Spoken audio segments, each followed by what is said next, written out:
a trip into our back lot where we have all of our big exterior sets and our brand new metro area sets. I say that they're brand new because June 1st, 2008,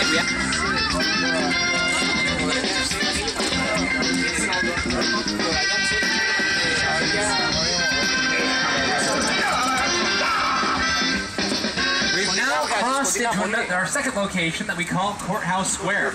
You're probably quite familiar with Courthouse Square from our Back to the Future films. In fact, this clock tower that you see in this clip is where the City Hall building is right now. We don't have the clock tower up at the moment, though, because we've changed some things for the Ghost Whisperer starring Jennifer Love Hewitt, which used to film here, primarily in Courthouse Square.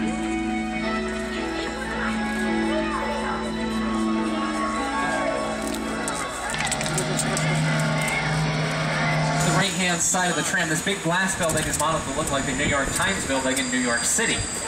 You might be wondering why we have all of those weird bends and angles in the glasswork. Well, that's for a very good reason. Because if we were to take an actor and try to film him in front of a flat glass wall, we'd pick up the reflection of the director, the camera crew, everybody in the shot. Big monsters and creatures from, prehistoric times. And the character and personality of Kong as he appeared in the movie.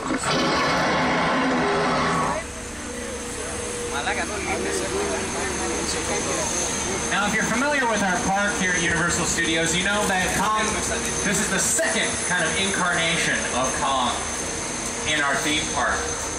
We actually lost the original incarnation in our old metro area sets in the fire of 2008. However, he's made a big... Alright, so obviously that wasn't King Kong 360 3D, that was actually a big room of darkness. Where King Kong 360 3D usually goes off without a hitch. But we are going to try again. That's the good news.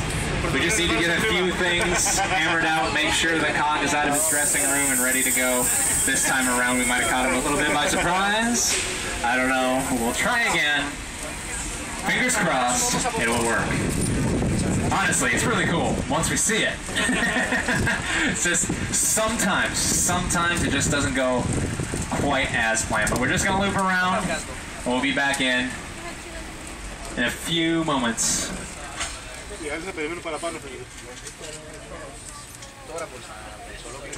But Kong is getting back to the tour a little bit while we're waiting to get back. Last Ferrari shell on top.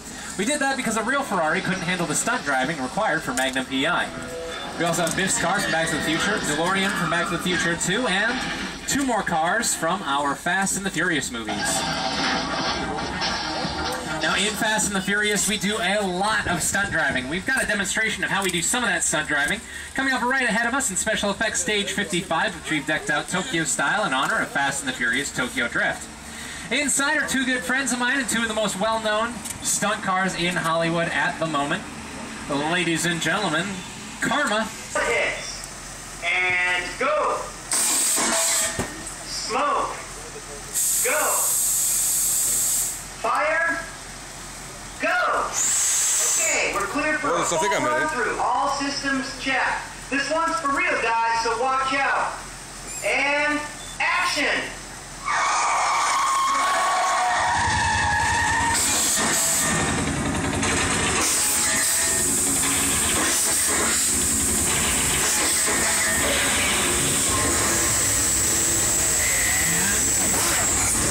Ladies and gentlemen, give them a big round of applause. Karma and Carnage. Boys, take a bow.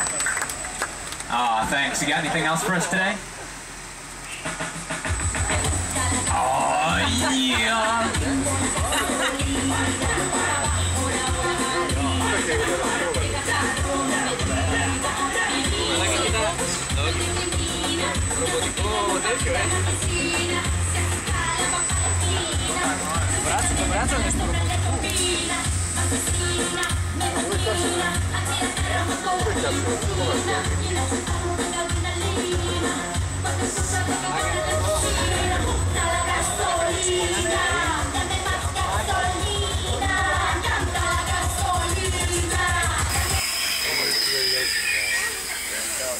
Now, you may think that that's just harmless water, those dinosaurs are spraying at. That's dinosaurs life. Serious. No, just joking. Just joking. Don't worry, you're fine. You're fine. Trust me. All right, now if you've seen Jurassic Park, you know how important weather plays a role in setting the mood for that first film. Now, speaking of weather, a flash flood. Well, that doesn't make any sense. I mean, we need rain. Okay, so there you go. Al Roker, he's a very good weatherman. He can even predict a rainstorm in the middle of a beautiful sunny day like today, but I don't know about you. I'm still a little skeptical about this flash flood business. I mean, I've seen a flash flood personally, and, well, you need a lot more rain than this for a flash flood. Well, you know what? Al Roker, he's only human. He can make mistakes just like the rest of us, so I'll just tell you a little bit more about this location that we call... No way! He was right on! Touche, Al Roker! Touche, sir! Oh, yeah!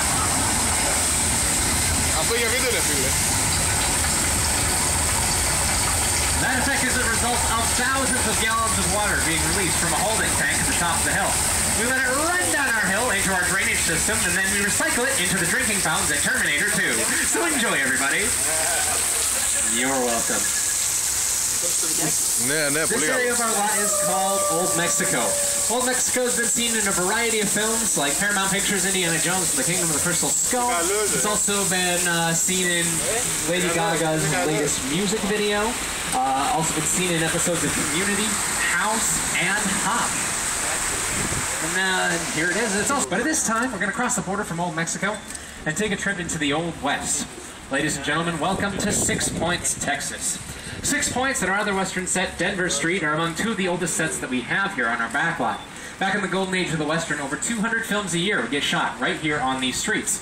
Some of Hollywood's biggest names at the time, like John Wayne, Hoot Gibson, Audie Murphy, Jimmy Stewart, would all walk these streets on a regular basis. Another big name to walk here a little more recently, Whoopi Goldberg. Here she is to tell you a little bit more about how 6 Points got its name. Did you know that more movies have been shot on these streets than any other spot in the world? Now, during the silent film era, they could shoot up to 6.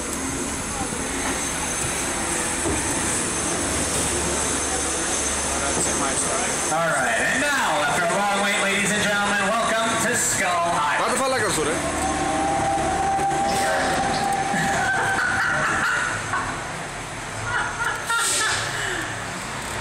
Okay. Lived here for hundreds of years. It was so true.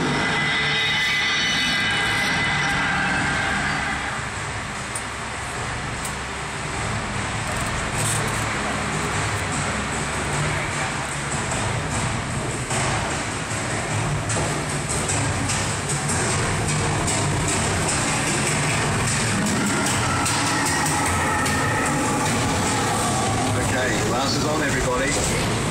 We're back in Skull Island.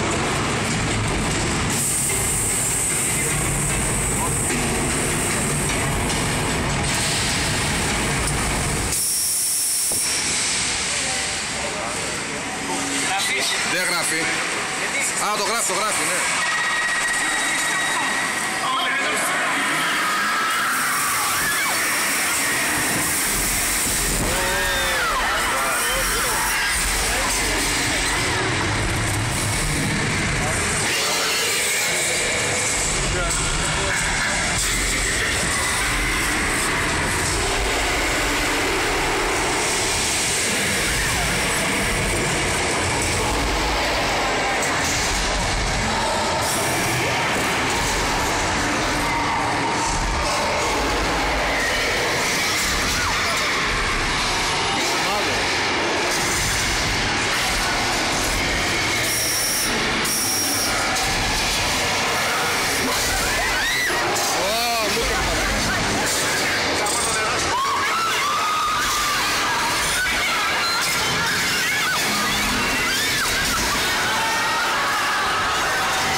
hardly at all. Wherever you were on the island, you could hear the radio waves. They were always saying, "The shark is not working. Repeat." In 3 pieces on the back of flatbed trucks, we tore it to pieces, built all these facades of the houses that you see off to the left right-hand side of the tram, and voila, the end result is a pretty effective, pretty chilling set for that film. Now we're going to be stopping momentarily. While we're stopped, I'd like to invite you to stand up, take as many pictures as you like of this set while I turn things over to Steven Spielberg and artistic director Rick Carter. The airplane crash set is a perfect example of a set that is all designed around the vision that Steven had.